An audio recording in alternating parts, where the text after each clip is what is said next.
This video series is about how I modify my old foldable boat into a seat-on-top kayak, similar to .65 approach. Let's take a look at the concept.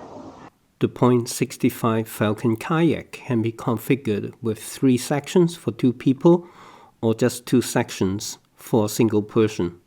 With this first prototype, I will only do a solo version to test the mating feature between the bow and the stern.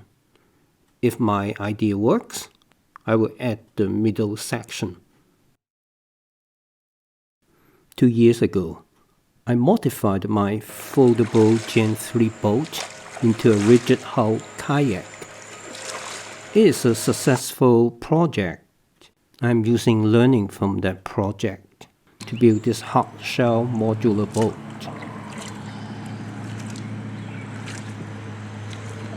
This is my Gen 8 kayak, and I am cutting the bow section and modify it for this project.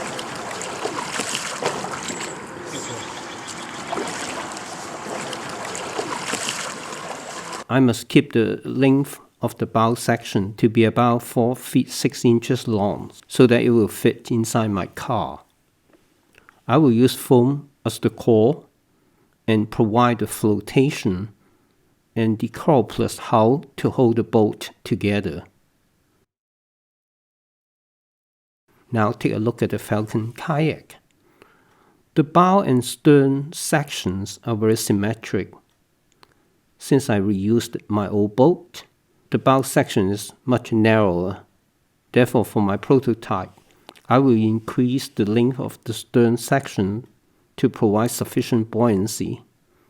The width of Falcon is 24 inches, and I will increase my boat to 26 inches to provide better stability. Today I'm working on the locking feature for the bow and stern. I hope to finish building this boat by the end of this month and able to test it too.